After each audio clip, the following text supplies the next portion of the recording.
Good morning students. आज हम free body diagram के बारे में बात करेंगे।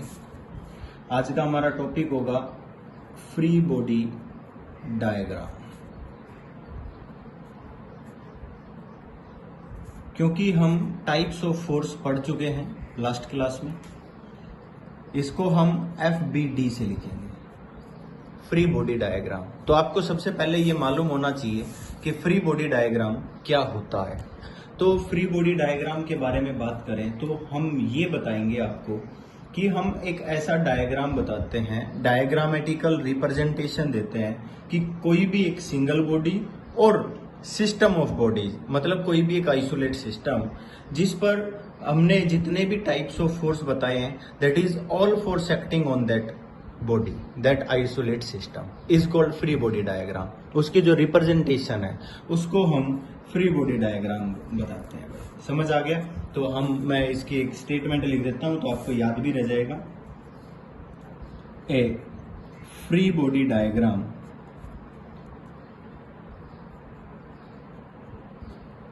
Consist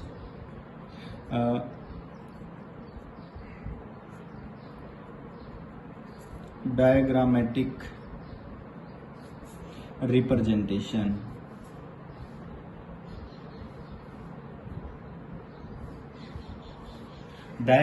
representation of a single body, और दूसरा आप ये भी कह सकते हो a system of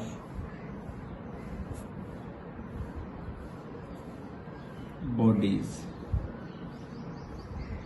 that is isolated system। Isolated मतलब पूरा एक जो भी सिस्टम, जितनी भी बॉडी ली हुई है, पूरा जो कंबाइंड सिस्टम है, आप उसकी बात भी कर सकते हो। ठीक है भाई। और isolated system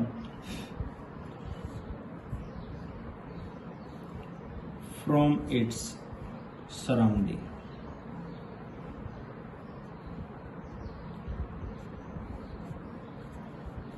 showing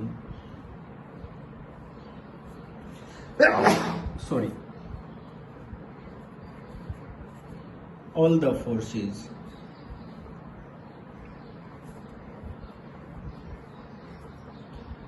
acts on it। ठीक है भाई, जितने भी फोर्स उसके ऊपर लगाए गए। फॉर एग्जाम्पल, आपने ये कहा कि a book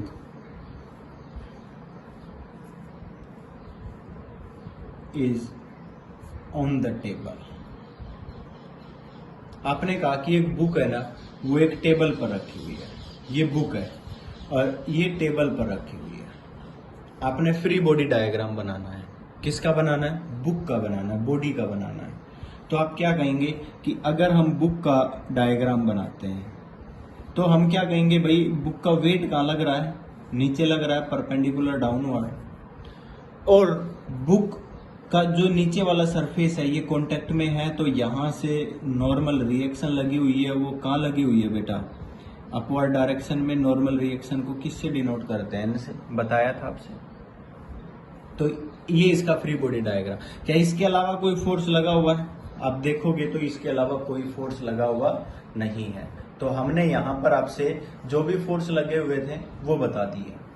और भी एग्जाम्पल लेते हैं। ठीक है, दूसरा एग्जाम्पल मैं एक छोटा सा डायग्राम बनाता हूँ। ठीक है, मैं ये कह देता हूँ कि एक सिलेंडर है और वो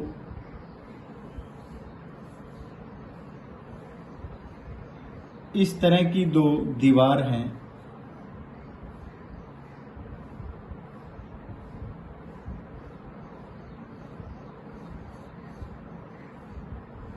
देखिए ध्यान से,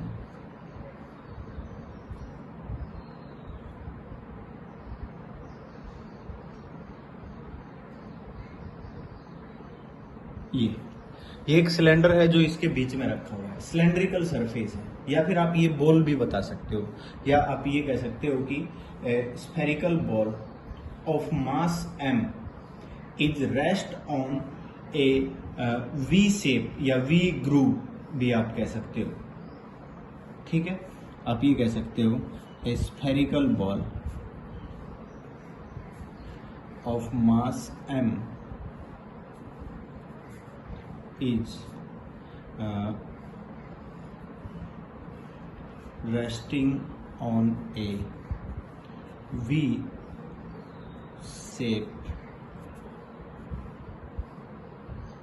groove as shown in figure.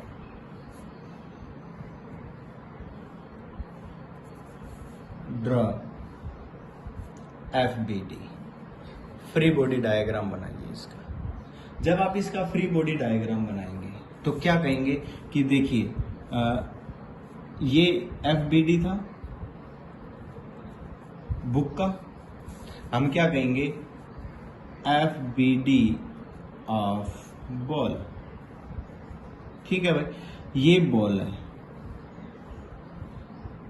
ठीक है, स्फेरिकल बॉल है।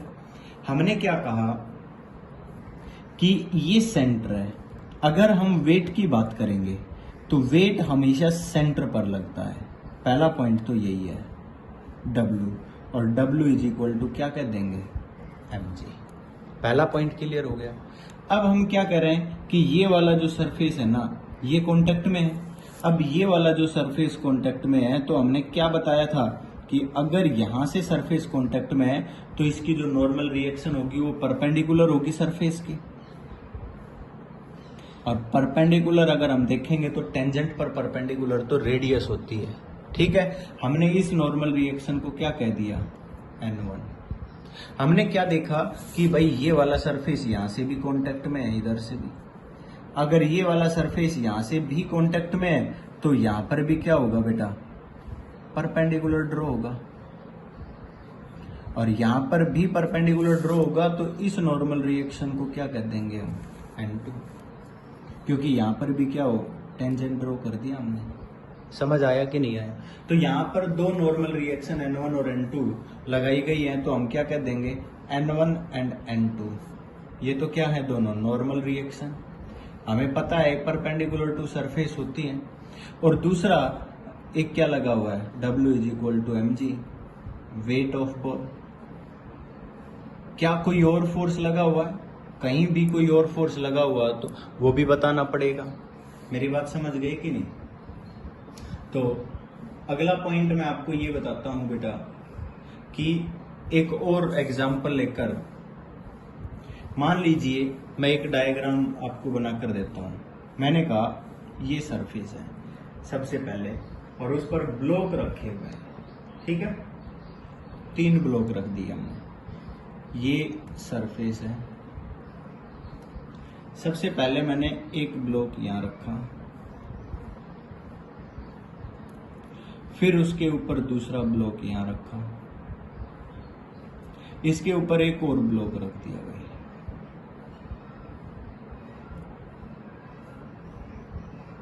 ब्लॉक के नाम लिख रहा हूं A, B, C, ठीक है।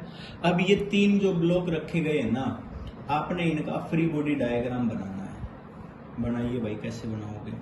अब हम क्या कहेंगे कि अगर हम फ्री बॉडी डायग्राम की शुरुआत यहां से करें तो सबसे पहले हम क्या करेंगे फ्री बॉडी डायग्राम ऑफ ए का बनाते हैं।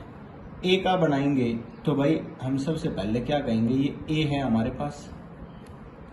ए का नीचे वाला सरफेस क्या है कांटेक्ट में है, ये वाला सरफेस कांटेक्ट में है, ठीक है भाई। हमने क्या कहा कि भाई इससे जो नॉर्मल रिएक्शन लगेगी सरफेस के परपेंडिकुलर अपवर्ड लगेगी, इस नॉर्मल रिएक्शन को N1 का नाम दे दिया, ठीक है।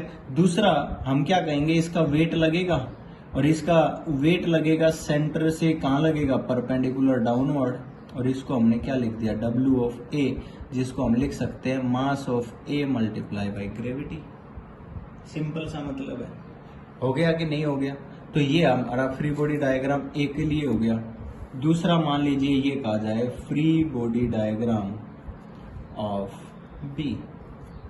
अगर बी का फ्री बॉडी डायग्राम बनाया जाए तो ये हमने क्या कहा कि ये बी है, ठीक है। अब बी का फ्री बॉडी डायग्राम बनाना है। ये देखिए ऊपर से कांटेक्ट में है और नीचे से भी कांटेक्ट में है। ऊपर से कांटेक्ट किसके साथ है? ए के साथ है। मैंने कहा था नॉर्मल रिएक्शन इक्वल और अपोजिट होती है और डिफरेंट डिफरेंट बॉडी पर लगती है। अब बी यहाँ कांटेक्ट में था, बी यहाँ था ना कांटेक्ट में, यहाँ से बी ने N1 नॉर्मल रिएक्शन ऊपर लगाई, तो ए बी पर N1 नॉर्मल रिएक्शन कहाँ लगाएगा? नीचे लगा देगा। इन्होंने कह दिया कि N1 नॉर्मल रिएक्शन नीचे लग गई भाई। अब दूसरा, ये नीचे से भी कांटेक्ट में है। अब हम देखते हैं तो नीचे किसके कांटेक्ट में है? ऊपर तो ए के कांटेक्ट में था, नीचे किसके कांटेक्ट में है? सी के कांटेक्ट में। अब सी का सरफेस और ए का सरफेस एक जैसा तो नहीं था, दोनों अलग अलग थे, तो यहां से जो नॉर्मल रिएक्शन लगेगी वो परपेंडिकुलर अपवर्ड लगेगी। इस नॉर्मल रिएक्शन का नाम N2 रख दिया हमने। यहां तक क्लियर है? अब तीसरा इसका वेट, ये अगर हम वेट की बात करें तो वेट ऑफ बी लिख दिया, जिसको हमने क्या लिख दिया? MBG। पॉइंट क्लियर हो गया कि नहीं हुआ?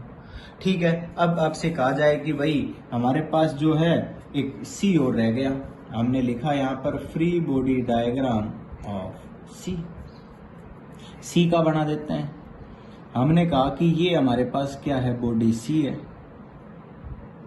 ठीक है। हम कहेंगे कि भाई ऊपर से भी कांटेक्ट में है और नीचे से भी कांटेक्ट में है, दोनों तरफ से कांटेक्ट में है। अगर दोनों तरफ से कांटेक्ट में है तो क्या कहेंगे? भाई यहां से जो नॉर्मल रिएक्शन लगी है, भाई ये ऊपर से किसके कांटेक्ट में है? बी से, और नीचे से किसके कांटेक्ट में? ग्राउंड के। बोलो है कि नहीं? अब एक बात बताइए कि बी और सी के कांटेक्ट में जो सरफेस है वहां से नॉर्मल रिएक्शन क्या लगी हुई है? N2। तो यहां से नीचे की तरफ नॉर्मल रिएक्शन क्या लगेगी? N2। क्यों? क्योंकि बी और सी के बीच का कांटेक्ट जो था वहां पर नॉर्मल रिएक्शन N2 बताई थी, तो सी ने बी पर N2 लगाई तो बी सी पर भी N2 ही लगाएगा। अगला पॉइंट, यहां पर नीचे वाला सरफेस जो कांटेक्ट में है वो ग्राउंड है। यहां जो ग्राउंड सरफेस है, ग्राउंड से जो कांटेक्ट था, यहां से जो नॉर्मल रिएक्शन लगेगी उसका नाम क्या होगा? N3। अलग नॉर्मल रिएक्शन लगेगी। तीसरा इसका वेट WC लिख दो, जिसको क्या लिखोगे? MCG। समझ आ गया कि नहीं? तो ये भी हमारे पास क्या हो गया? फ्री बॉडी डायग्राम हो गया। और भी आप बहुत सारे डायग्राम बना सकते हैं, एग्जाम्पल ले सकते हैं। जितनी ज्यादा हो सके फ्री बॉडी डायग्राम बनाने की प्रैक्टिस करनी है। मैं और भी अलग अलग डायग्राम बनवा सकता हूँ। जैसे कि देखिए, हमने ये एग्जाम्पल नेक्स्ट ले लिया। अगला एग्जाम्पल मैं ये कहता हूं कि ये हमारे पास जो है ना इनक्लाइंड प्लेन है। ठीक है।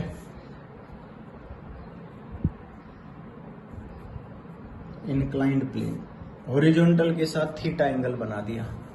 आपने अब की बार क्या किया? ऑब्जेक्ट को यहां पर रख दिया। क्लियर? आपने ये कहा कि ये फ्रिक्शनलेस सरफेस है।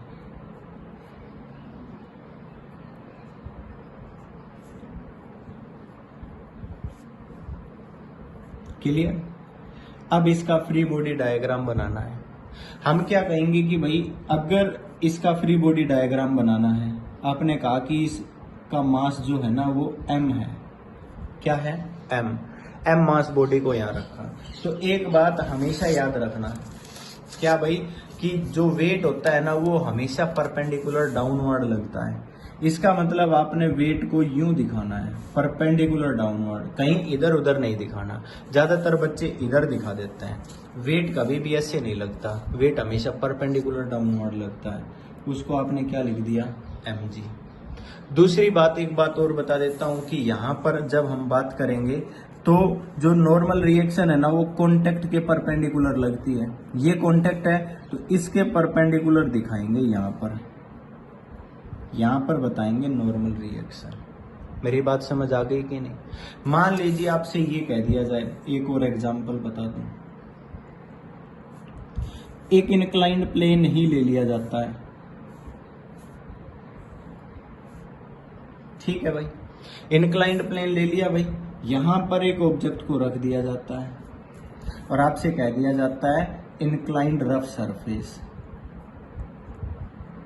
अब की बार कैसा सरफेस है, रफ सरफेस है।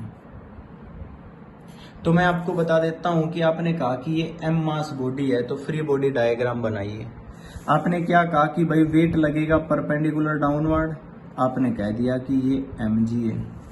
आपने ये कहा कि कांटेक्ट यहाँ पर है, तो नॉर्मल रिएक्शन लगेगी परपेंडिकुलर अपवर्ड, सरफेस के परपेंडिकुलर अपवर्ड जिसके कांटेक्ट में है, यहाँ पर आपने नॉर्मल रिएक्शन बता दी है भाई।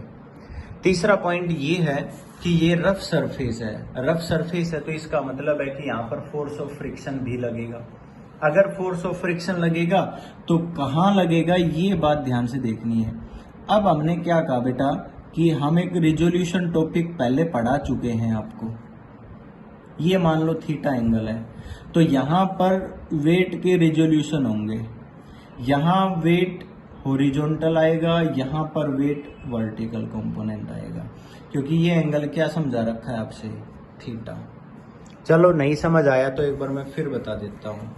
ये मैथमेटिकल ट्रीटमेंट है बेटा। ये क्या है, हमारे पास एक ट्रायंगल है, ठीक है।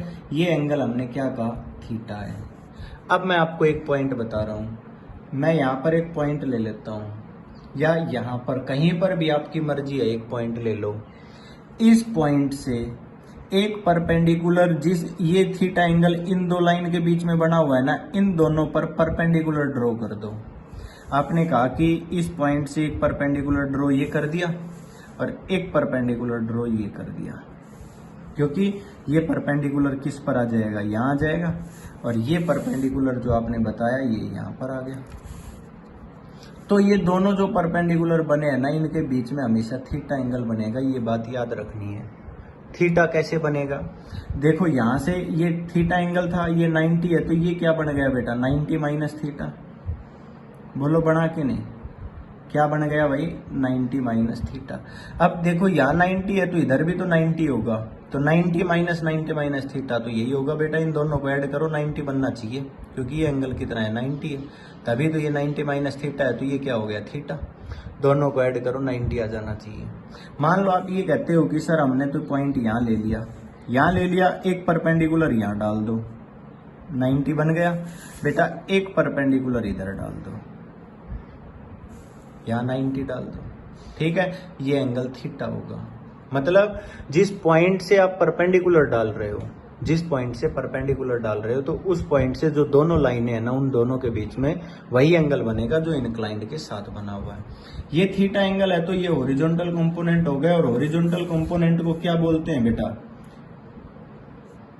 Resultant multiply by cos theta. और वर्टिकल कंपोनेंट को क्या बोलते हैं, जो परपेंडिकुलर होता है, mg sin थीटा। ये बात हमेशा याद रखनी है। मतलब इसको पैरेलल कंपोनेंट बोल सकते हो और इसको परपेंडिकुलर कंपोनेंट बोल सकते हो, ऐसे भी हम लिख सकते हैं। कोई प्रॉब्लम है तो बताओ, क्लियर। अब हमने ये कहा कि अगर हम देखें तो यहाँ पर नीचे की तरफ एक फोर्स लग रहा है, तो तीसरा फोर्स हमने ये दिखा दिया। अब इस पर नीचे की तरफ फोर्स लगा हुआ है, ये रफ सरफेस है, तो भाई जहां ये कांटेक्ट में है तो एक कांटेक्ट फोर्स और बताया था, क्योंकि रफ सरफेस है तो क्या लगेगा, फोर्स ऑफ फ्रिक्शन। और फोर्स ऑफ फ्रिक्शन कहाँ लगता है, opposite to the direction of applied force, acts tangent to surface, या टेंजेंट टू सरफेस एक्ट करेगा, और अपोजिट डायरेक्शन में एक्ट करेगा जिस डायरेक्शन में फोर्स लग रहा है। अब इस पर देखें तो अगर इस सरफेस की डायरेक्शन में देखा जाए तो इधर फोर्स लगा हुआ है, तो इसके अपोजिट डायरेक्शन में फोर्स ऑफ फ्रिक्शन यहाँ लगेगा। पॉइंट क्लियर हुआ या नहीं हुआ। इसी तरह से और भी हम अपनी जो एग्जाम्पल्स हैं और भी ले सकते हैं। एक एग्जाम्पल हम टेंशन से रिलेटेड बता देते हैं आपको। चलो, मैंने ये कहा हमारे पास एक ब्लॉक है, इस ब्लॉक का मास m है, क्लियर। अब मैंने ये कहा कि अगर मैं मान लीजिए यहां पर, और एक मैं ले लेता हूं यहां, ये फिक्स एज है, यहां पर मैंने एक स्ट्रिंग को यहां अटैच किया और एक यहां अटैच किया, ठीक है, जो हॉरिजॉन्टल के साथ थीटा एंगल बना रही है।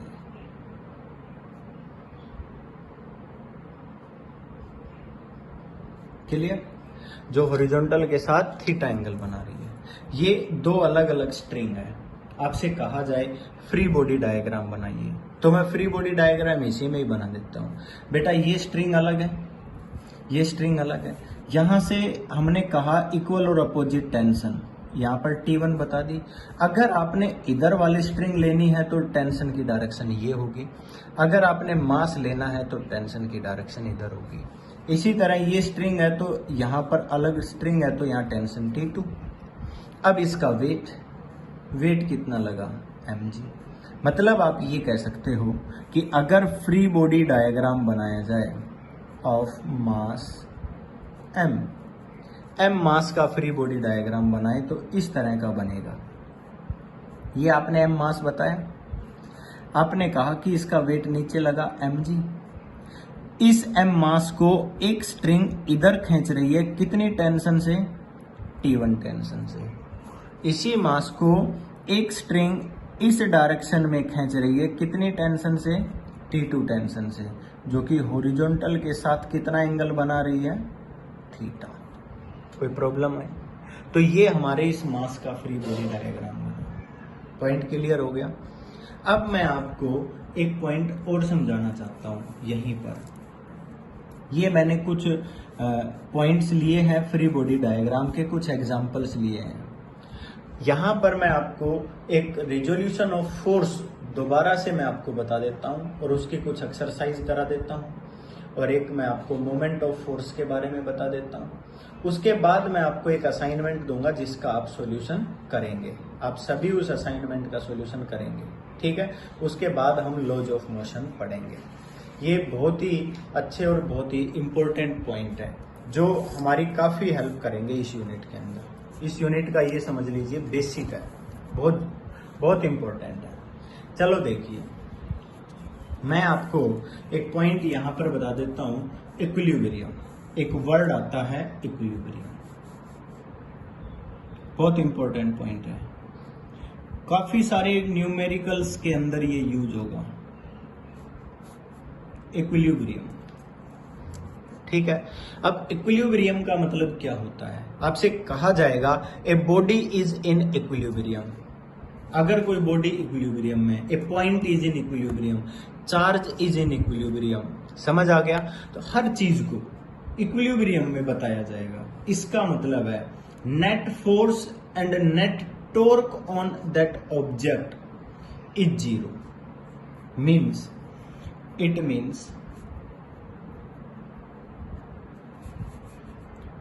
it means net force and net torque। Torque होता है बेटा टर्निंग इफेक्ट ऑफ फोर्स। मैं लिख देता हूं, टर्निंग इफेक्ट ऑफ फोर्स, ठीक है? इसके बारे में मैं आगे जिक्र करूंगा, फोर्स के बाद मैं टर्निंग इफेक्ट के बारे में भी जिक्र करूंगा, ठीक है? इसको अभी बस याद रखना है। इसको टाउ से डिनोट करते हैं, नेट फोर्स को F से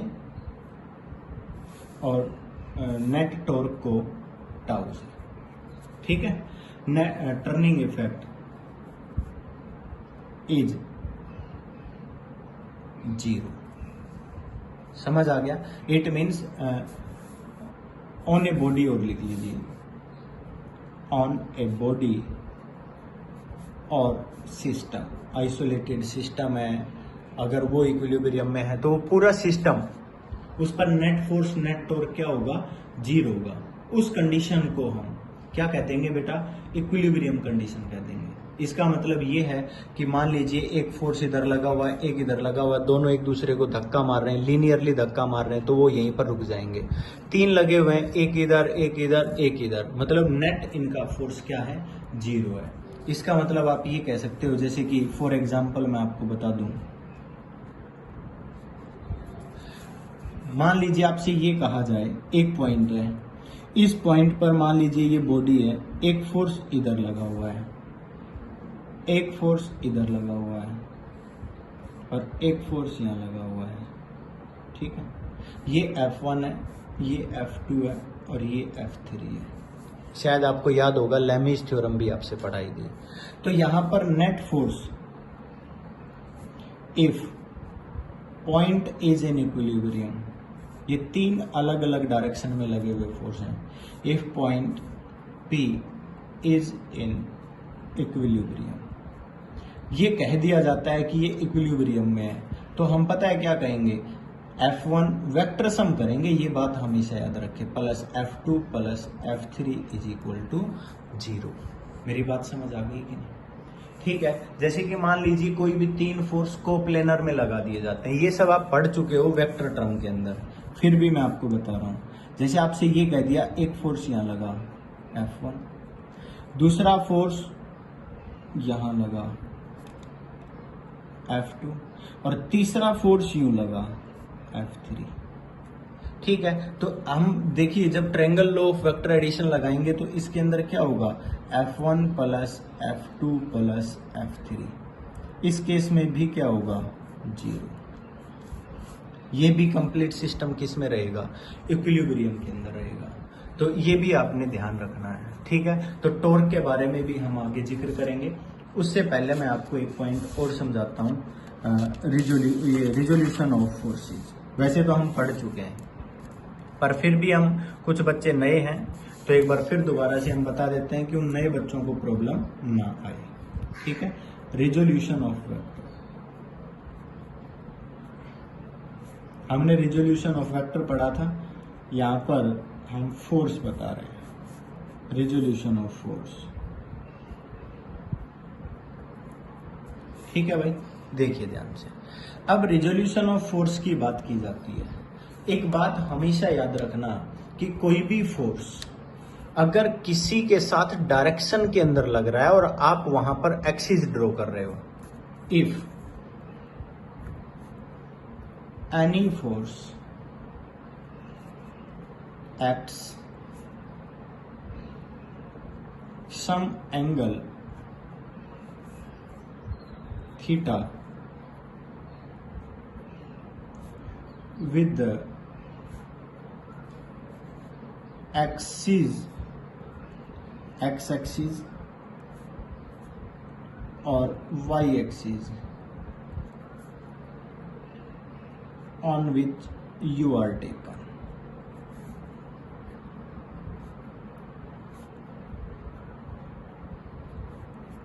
then force can be resolved। ठीक है, इस लाइन का मतलब समझ नहीं आया होगा तो मैं आपको अभी बता देता हूं। आपसे ये कहा गया कि भाई ये एक्स एक्सिस है, ये वाई एक्सिस है। ठीक है, अब कहा ना जाए और आपसे जैसे मैंने यहां पर लिखा on which you are taken, जो आपने ले रखी है, आपकी मर्जी है कि आप एक्स और वाई कहां लेते हो, ये आपकी मर्जी है। ठीक है, आपने कहा कि हम तो एक्स एक्सिस इधर लेंगे और वाई एक्सिस यहां लेंगे, तो आप ले सकते हो। आपने एक्स और वाई को यहां माना हुआ है, ये आपकी मर्जी है। समझ आ गया? जरूरी नहीं है कि हॉरिजॉन्टल ही एक्स हो, आप यहां पर भी ले सकते हो। ये डिपेंड करेगा according to question, according to condition of question, कि आप किस तरह से सॉल्यूशन करना चाहते हो।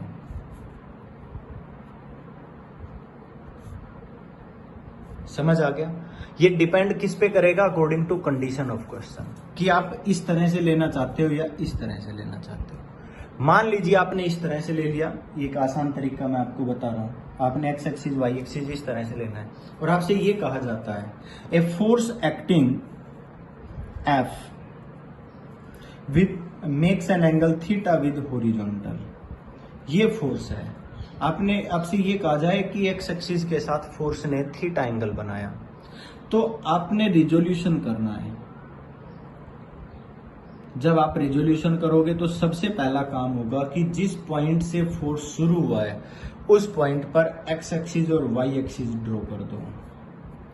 आपने एक्स एक्सिस और वाई एक्सिस ड्रॉ कर दी।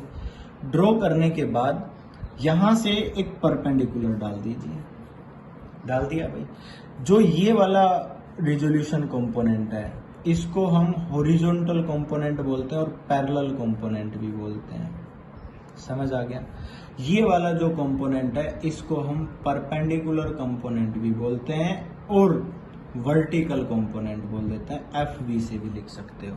पिछले क्वेश्चन के अंदर आपको शायद याद भी होगा, हमने इसी तरह लिखा था। अब इनकी वैल्यू क्या होगी? O मैंने कहा ये A पॉइंट है और ये क्या है? D point. अगर हम लेते हैं if we take triangle OAB, अगर मैं OB निकालना चाहूं जो हॉरिजॉन्टल कंपोनेंट है, तो हमने क्या कहा? OB upon OA is equal to, मेरे हिसाब से कोस थीटा होगा क्योंकि बेस अपॉन हाइपोटेन्यूज कोस होता है। तो OB is equal to OA उधर जाकर मल्टीप्लाई होगा और OA की वैल्यू क्या है? F।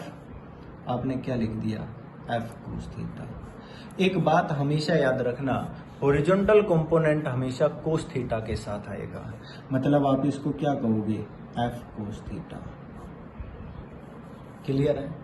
क्या कहा जाएगा इसको? F cos theta. इसी तरह मान लीजिए आपने ये परपेंडिकुलर निकालना है इसका कि वर्टिकल डायरेक्शन में कितना फोर्स लगा, तो हम यहां से क्या करेंगे? AB upon OA is equal to क्या हो जाएगा? साइन थीटा, क्योंकि AB क्या है? परपेंडिकुलर, ये क्या है? हाइपोटेन्यूज। OA इधर जाकर मल्टीप्लाई होगा तो हमारे पास AB इज इक्वल टू क्या आ जाएगा? F sine theta. क्लियर है?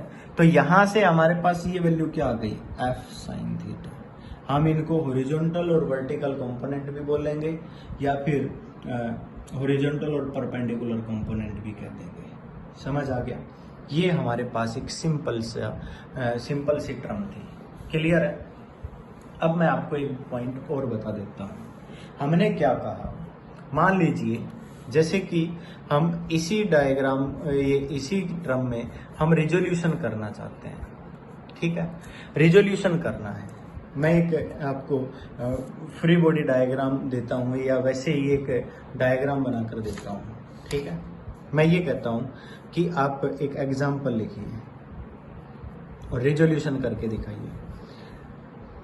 ये कहा जाता है कि यहां पर एक ब्लॉक है, इस ब्लॉक का जो मास है वो 1 किलोग्राम है। ठीक है?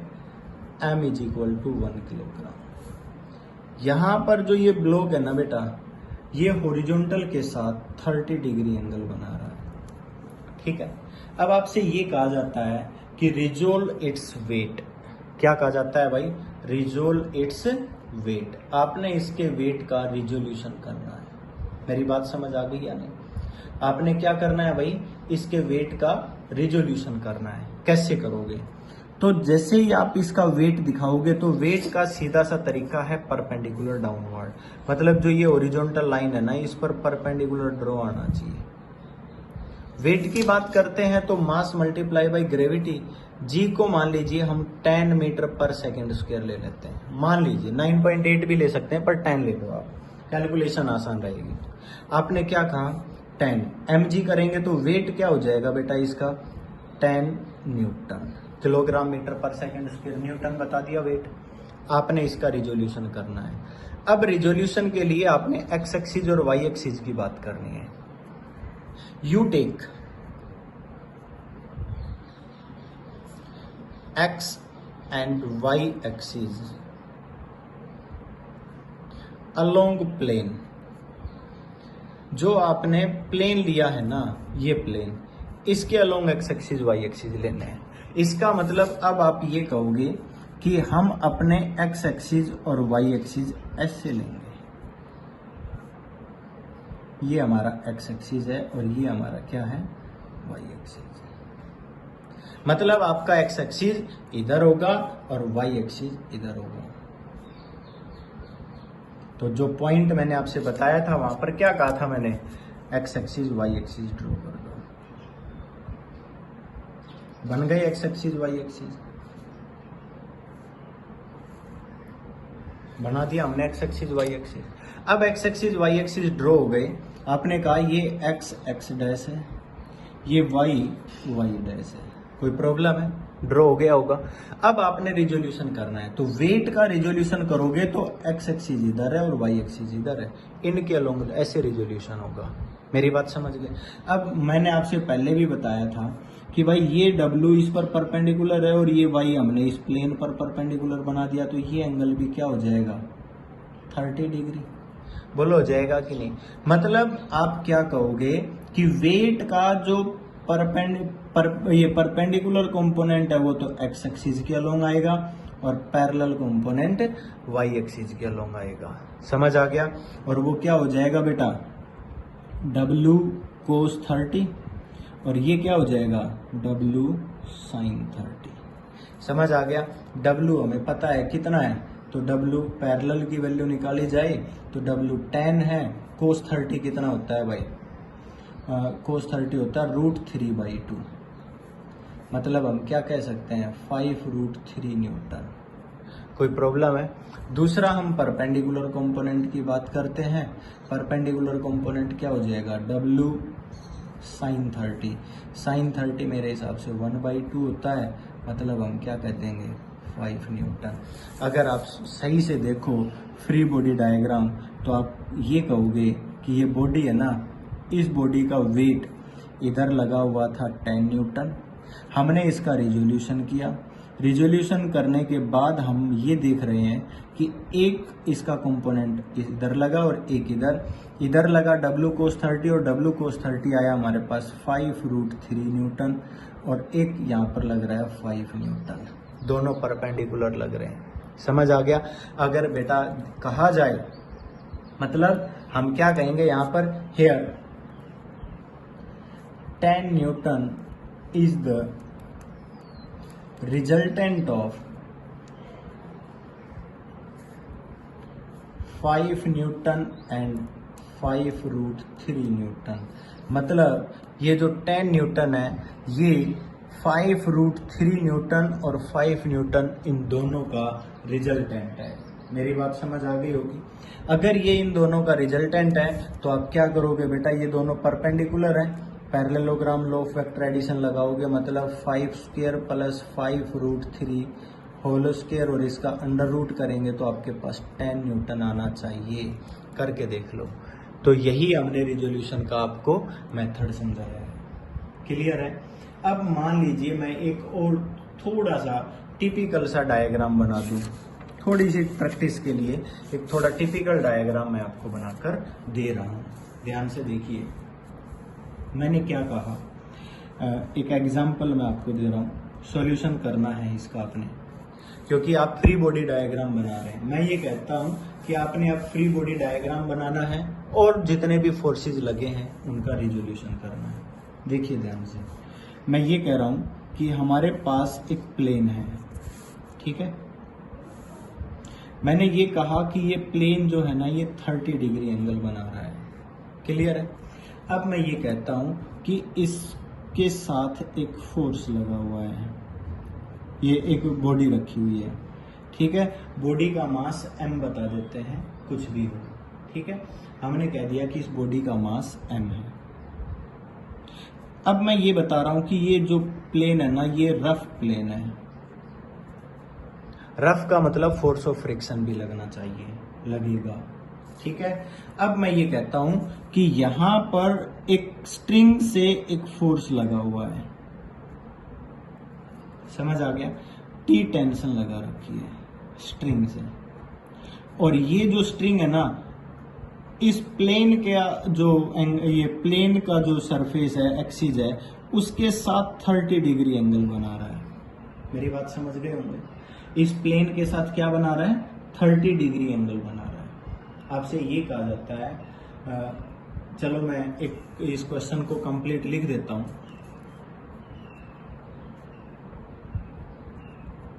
ठीक है। ये डायग्राम है, फिगर है, ये फिगर मैंने बना दिया। अब आपसे ये कहा जाएगा ए बॉडी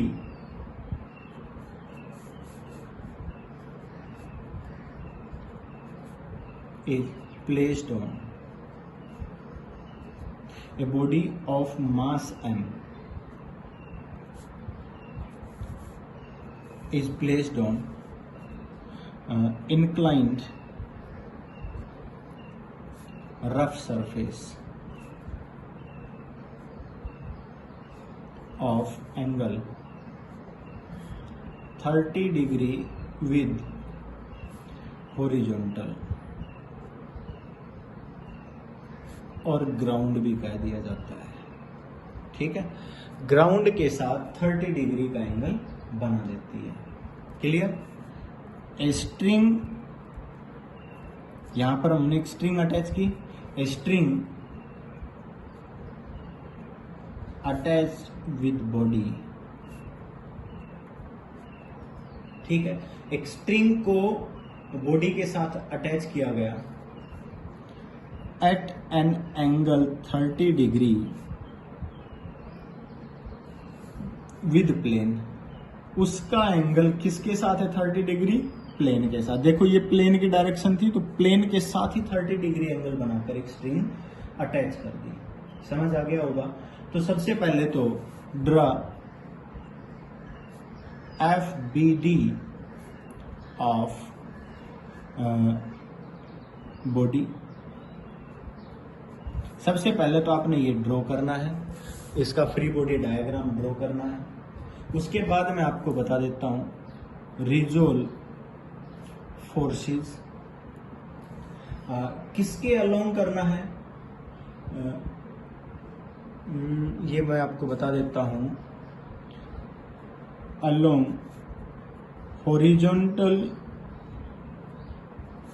एंड वर्टिकल। और तीसरा मैं आपको बता देता हूं resolve forces along parallel and perpendicular to plane. भाई दोनों के अकॉर्डिंग अलग अलग रिजोल्व करके दिखाओ मेरे को। ये आपने फ्री बॉडी डायग्राम बनाना है, काफी इजी है। देखिए सबसे पहले तो हम फ्री बॉडी डायग्राम ही बनाते हैं। हमने कहा भाई ये हमारे पास बॉडी है, ठीक है। सॉल्यूशन लिख दें, यहाँ पर सॉल्यूशन कर रहा हूं मैं आपको, ठीक है। सॉल्यूशन करते हैं। ये मास m है, तो बेटा देखिए सबसे पहले तो क्या बताया था मैंने कि इसका वेट लगेगा, और वेट कहाँ दिखाओगे भाई? Perpendicular downward. आपने दिखा दिया mg, दिखा दिया भाई। दूसरा क्या दिखाते हो? Normal reaction. नॉर्मल रिएक्शन ये सरफेस कांटेक्ट में है तो क्या दिखाओगे भाई? परपेंडिकुलर अपवर्ड n, दिखा दिया यहाँ पर। तीसरा, यहां पर आपने देखा कि एक टेंशन लगी हुई है जो कि हॉरिजॉन्टल के साथ 30 डिग्री एंगल, ये प्लेन के साथ 30 डिग्री एंगल बना रही है, टेंशन T। यहां पर एंगल बन रहा है यूं 30 डिग्री, तो टेंशन भी तो फोर्स ही है, टेंशन दिखा दिया आपने। एक आप ये कहोगे कि भाई यहां पर टेंशन ऊपर लगी हुई है, जब ये इसको ऊपर की तरफ खींच रही है तो क्या लगेगा? फोर्स ऑफ फ्रिक्शन लगेगा। तो हम क्या कहेंगे? फोर्स ऑफ फ्रिक्शन तो अप्लाइड फोर्स के अपोजिट लगता है, तो यहां पर क्या लगेगा? Force of friction. समझ आ गया होगा? क्या कोई और फोर्स भी पड़ा हुआ है जो लग रहा हो? क्या कोई अप्लाइड फोर्स है? नहीं, ठीक है। अगला पॉइंट, ये तो हमने बना दिया इसका फ्री बॉडी डायग्राम। हमने क्या कह दिया? F B D of body, ठीक है। ये तो फ्री बॉडी डायग्राम है। अब दूसरा, ये तो फर्स्ट है, अब सेकंड की बात करते हैं। सेकंड में क्या कहता है? Resolve force along horizontal and vertical. मतलब हॉरिजॉन्टल और वर्टिकल के अलोंग रिजोल्व करना है। मतलब first you draw x axis and y axis. तो सबसे पहले आपने कहा ये हमारा एक्स एक्सिस है, ये हमारा वाई एक्सिस है, ठीक है। सेकंड के अंदर आपने ये कह दिया एक्स एक्सिस और वाई एक्सिस। अब देखिए ध्यान से, ये आपकी बॉडी है, ठीक है, इंक्लाइंड प्लेन पर है। आपने क्या कहा? सबसे पहले अब हमने एक्स एक्सिस और वाई एक्सिस ही ड्रॉ करने हैं। देखो ध्यान से, ये पॉइंट लिया था, यहां पर ये हॉरिजॉन्टल वर्टिकल, और ये क्या लगा दिया हमने?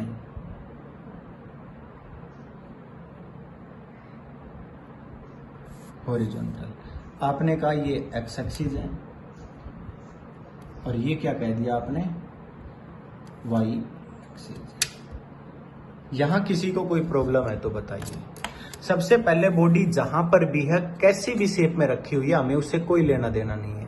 हमें ये करना है कि जिसके अलोंग रिजोल्यूशन पूछा है, यहाँ क्या लिखा हुआ है, resolve force along horizontal and vertical, ठीक है। हॉरिजॉन्टल और वर्टिकल एक्सिस के अलोंग रिजोल्व करना है बस। तो horizontal x axis, vertical y axis हमने बनाया और उस पॉइंट पर ही शो करके दिखा दिया। अब मैं वेट की बात करता हूं तो परपेंडिकुलर डाउनवर्ड है, वेट परपेंडिकुलर डाउनवर्ड हमने दिखा दिया mg। क्या कोई प्रॉब्लम है? क्या mg का रिजोल्यूशन हो सकता है? नहीं हो सकता। मीन्स रिजोल्यूशन उसी केस में पॉसिबल है जब मैंने यहां पर लिखा भी था, शायद आपको याद होगा, रिजोल्यूशन ऑफ फोर्स में मैंने यहां पर लिखा था, if any force act some angle with the axis. अगर कोई फोर्स एक्सिस के साथ कोई एंगल बना रहा है, चाहे वो एक्स के साथ बना रहा हो चाहे वाई के साथ बना रहा हो, समझ आ गया, on which you are taken, जिसमें आपने लिया हुआ है, मतलब एक्स एक्सिस और वाई एक्सिस आप अपनी मर्जी से ले रहे हो या क्वेश्चन में गिवन है तो ले रहे हो। मैंने यहां पर लिखा था depends on according to condition of question, समझ आ गया। Then force can be resolve, उसी केस में रिजोल्व होगा। अगर एंगल नहीं बनाया तो रिजोल्यूशन नहीं होगा। आप यहां पर देखिए, क्या mg जो वेट है वो वर्टिकल डाउनवर्ड लगता है? अब वर्टिकल डाउनवर्ड लग रहा है तो वर्टिकल डाउनवर्ड तो वाई एक्सिस में हमने यहां शो कर दिया, तो mg का कोई रिजोल्यूशन नहीं होगा, ठीक है।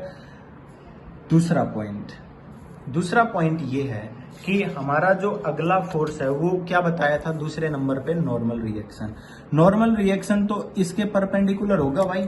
अगर इसके परपेंडिकुलर होगा तो हमने यूं शो करके दिखा दिया, भाई ये है हमारे पास नॉर्मल रिएक्शन। कोई प्रॉब्लम है? अब नॉर्मल रिएक्शन देखिए ध्यान से, नॉर्मल रिएक्शन वहां लग गया। अब नॉर्मल रिएक्शन अगर आप ध्यान से देखते हो तो क्या एक्स और वाई के अलोंग लग रहा है? नहीं लग रहा। आप ध्यान से देखिए, अब आप यहां पर कितना एंगल बता रहे थे, थीटा एंगल 30 डिग्री बता रहे थे, शायद यहां पर हमने क्वेश्चन के अंदर लिखा हुआ है 30 डिग्री विद द हॉरिजॉन्टल और ग्राउंड। अगर यहां पर 30 डिग्री एंगल बता रहे थे, अब देखिए ध्यान से, ये एंगल 30 डिग्री है, नॉर्मल रिएक्शन इस प्लेन के परपेंडिकुलर है, बोलो है या नहीं है? अगर नॉर्मल रिएक्शन को मैं पीछे बढ़ा दूं बेटा, ये वाला एंगल भी क्या हो जाएगा, 30 डिग्री। बोलो होगा कि नहीं होगा? क्यों? क्योंकि ये जो वाई एक्सिस है ये इस ग्राउंड के परपेंडिकुलर आएगी, तो मतलब इन दोनों के बीच में जो एंगल बना हुआ है वही एंगल इन दोनों के बीच में बनेगा। अब देखो बेटा, अगर ये एंगल 30 डिग्री है तो ये वाला एंगल भी क्या होगा, 30 डिग्री। बोलो होगा कि नहीं होगा? ठीक है, इतना तो मैथ आता होगा आपको। अपोजिट एंगल हो गए ना, ये भी 30 है और ये भी क्या हो गया, 30। अब नॉर्मल रिएक्शन इधर है, यहाँ एंगल 30 है, तो भाई एंगल के साथ वाला हॉरिजॉन्टल एंड पैरेलल हो गया, जिसको क्या लिखेंगे, n cos 30। और मेरे हिसाब से ये वाला परपेंडिकुलर हो गया, इसको क्या लिख देंगे, n परपेंडिकुलर, जिसको क्या लिख देंगे, n sin 30। मेरे हिसाब से तो समझ आ गया होगा भाई। थीटा के साथ वाला क्या बताया था, हॉरिजॉन्टल कंपोनेंट, और थीटा के जो परपेंडिकुलर है उसको क्या बताया था, वर्टिकल कंपोनेंट। हो गया। अगला पॉइंट पढ़ते हैं। अब ये तो हमने किसका रिजोल्यूशन किया, एन का किया। अब मैं आपको अलग अलग करके दिखाऊंगा सारे रिजोल्यूशन, और फिर मैं अकेले एक में ही करके दिखाऊंगा, क्योंकि अभी आपकी शुरुआत है, ठीक है।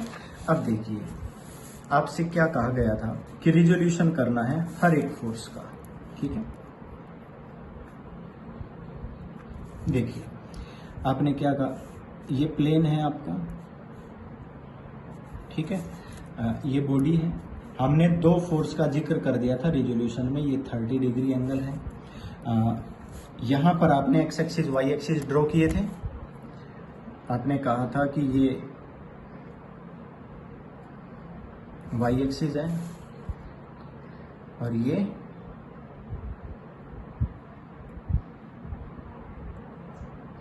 एक्स एक्सिस है, एक्स एक्स डैश, ये वाई वाई डैश। हो गया। अब देखो, हमने ये कहा कि देखिए हम कितने फोर्स के बारे में जिक्र कर चुके हैं, ध्यान से देखो बेटा। नॉर्मल रिएक्शन का रिजोल्यूशन कर दिया, वेट का रिजोल्यूशन होगा नहीं, तो हमारे पास वेट और नॉर्मल रिएक्शन का जिक्र हो चुका। अब फोर्स ऑफ फ्रिक्शन की बारी आती है, या टेंशन, कोई भी ले लो, अब टेंशन ले लीजिए, चलो टेंशन ले लेते हैं। टेंशन क्या बताई गई है? टेंशन की डायरेक्शन यहां शो की गई है, जो इस ओरिजेंटल के साथ 30 डिग्री एंगल बना रही है, ये टेंशन है। क्लियर है? बट हमने रिजोल्यूशन तो एक्स और वाई के साथ करना है। बेटा एक बात ध्यान से देखिए, अगर ये प्लेन देखा जाए तो ये भी तो 30 डिग्री एंगल बना रहा है, मीन्स ये टोटल एंगल क्या हो गया बेटा? 60 डिग्री। बोलो हो गया कि नहीं? अब ये हॉरिजॉन्टल कंपोनेंट हो जाएगा, तो इसको क्या लिख देंगे? t cos 60, और इसको क्या कह देंगे भाई? t sin 60। कोई प्रॉब्लम है तो बताओ भाई। हमने ये कहा था कि जो ये प्लेन है, ये जो पैरेलल लाइन जा रही है, ये इस प्लेन के पैरेलल जा रही है।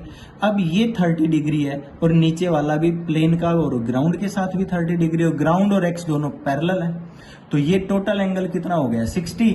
तो ये क्या हो जाएगा भाई? 60 डिग्री एंगल है, तो हमने कह दिया t को 60 और t sin 60, क्योंकि जहां थीटा बना हुआ है वहां कोस के साथ, परपेंडिकुलर वाला साइन के साथ। इसी तरह से अगर मान लीजिए इसी डायग्राम को फिर दोबारा बनाते हैं, क्योंकि हमारे पास एक फोर्स और बचा हुआ है बेटा, ठीक है? देखो अब फिर दोबारा से x axis y axis draw कर देते हैं। जब हम x axis y axis draw करेंगे, यहां पर अगला फोर्स हमारे पास क्या बचा हुआ है? Force of friction. भाई ये एक्स एक्सिस है, ये क्या है? Y axis. ड्रॉ किया। अब हमने कहा कि फोर्स ऑफ फ्रिक्शन जो है ना सरफेस के साथ यहां लगा हुआ है, तो फोर्स ऑफ फ्रिक्शन की डायरेक्शन यहां हो गई। वैसे तो ये कॉन्टेक्ट सरफेस है, तो कॉन्टेक्ट के साथ ही शो करना चाहिए, हम यहीं पर शो कर सकते हैं, तो पॉइंट यहां लेना पड़ेगा। कोई बात नहीं, अगर ये एंगल 30 डिग्री है तो बेटा ये एंगल भी क्या होगा? 30 डिग्री, क्योंकि भाई फोर्स ऑफ फ्रिक्शन तो इसी लाइन में ही तो लग रहा है। तो देखिए ध्यान से, ये ग्राउंड के पैरेलल है एक्स, तो ये एंगल क्या हो गया? 30। मतलब ये क्या हो जाएगा? f cos 30। भाई 30 यहां इस लाइन के साथ बना हुआ है, तो ये कोस, और ये क्या बनेगा? साइन। मेरे हिसाब से रिजोल्यूशन हो गए सारे के सारे। और किसके अलोंग किए हैं? हमने तो हॉरिजॉन्टल और वर्टिकल के अलोंग किए हैं। समझ आ गया? अगर मान लीजिए एक ही बॉडी के रिजोल्यूशन अगर इसके अलोंग किए जाएं, तो मैं इस पर पूरा डायग्राम बनाकर आपको बता रहा हूं। सबसे पहले मैंने कहा कि मैं वेट लगाऊंगा इधर, परपेंडिकुलर डाउनवर्ड mg। मैं नॉर्मल रिएक्शन बताऊंगा ऊपर, यहां नॉर्मल रिएक्शन। मैं फोर्स ऑफ फ्रिक्शन बताऊंगा यहां फोर्स ऑफ फ्रिक्शन, और यहां हमारी क्या थी? टेंशन। ठीक है? अब देखो ध्यान से, ये लगे थे, मैंने इनके रिजोल्यूशन करने हैं। रिजोल्यूशन करने हैं तो मैं रिजोल्यूशन के लिए यहां पर बता रहा हूं, ठीक है? और एक्स एक्सिस इधर दिखाना होगा भाई, ये एक्स एक्सिस और ये वाई एक्सिस हो गया। अब देखिए, सबसे पहले किसका रिजोल्यूशन किया था? n का। तो ऊपर क्या आ रहा था? n cos 30। यहां क्या बता दिया? n cos 30 हो गया। इधर क्या आ रहा था? n sin 30। यहां क्या शो किया? n sin 30। अगला फिर हमने किसका रिजोल्यूशन किया? टेंशन का। टेंशन इधर है, ये वाला कंपोनेंट क्या है? t cos 60 हो गया भाई। ये वाला कंपोनेंट क्या है? t sin 60 हो गया भाई। यहां फोर्स ऑफ फ्रिक्शन का किया भाई, इधर कौन सा कंपोनेंट है? f cos 60, तो यहां पर हम बताएंगे f cos 30, और नीचे कौन सा है? f sin 30। जहां जहां पर जोन से कंपोनेंट है वो वहां वहां दिखाई जाएंगे, ठीक है? ये एंगल 30 डिग्री, यहां पर मैं शो करके दिखाता हूं, सॉरी ये इसके पैरेलल था ना, ये एंगल 30 और ये भी 30, क्लियर? और यहां पर ये वाला एंगल 30, इनकी जरूरत हमें पड़ी थी और इनसे हमने पूरा रिजोल्यूशन किया था। तो ये हमारे पास क्या हो गया, एक पूरा डायग्राम हो गया। अब मान लीजिए ये कह दिया जाता है that system is in equilibrium. क्या कह दिया जाता है बेटा, that system is in equilibrium if the body is in equilibrium at plane पर इक्विलिब्रियम में है। तो मैं आपको यहीं पर एक इंपॉर्टेंट पॉइंट बता देता हूं, मतलब F x is equal to 0 and F y is equal to 0। Net force 0 बताया था, मतलब ना तो एक्स एक्सिस में फोर्स लग रहा है ना ही वाई एक्सिस में।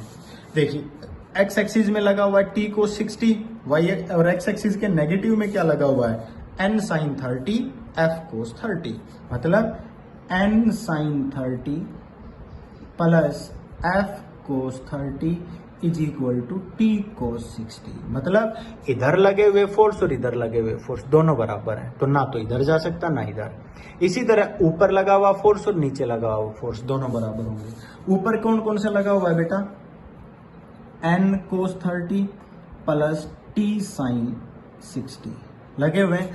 नीचे क्या लगा हुआ है, एफ साइन 30 प्लस एम जी।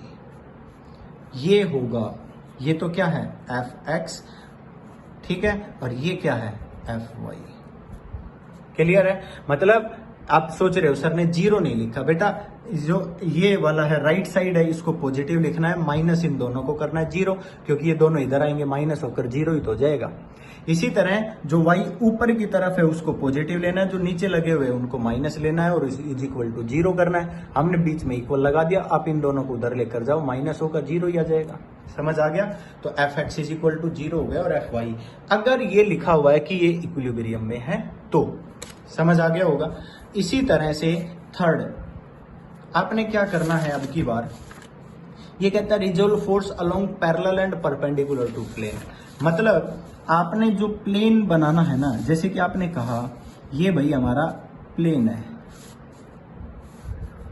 30 डिग्री हो गया, यहां आपका ब्लॉक रखा हुआ है। अब आप क्या कहोगे कि हमारा जो एक्सिस है ना, एक्स एक्सिस ये है और वाई एक्सिस ये है। मतलब अब की बार आप एक्स एक्सिस वाई एक्सिस को प्लेन के साथ बनाओगे यूं।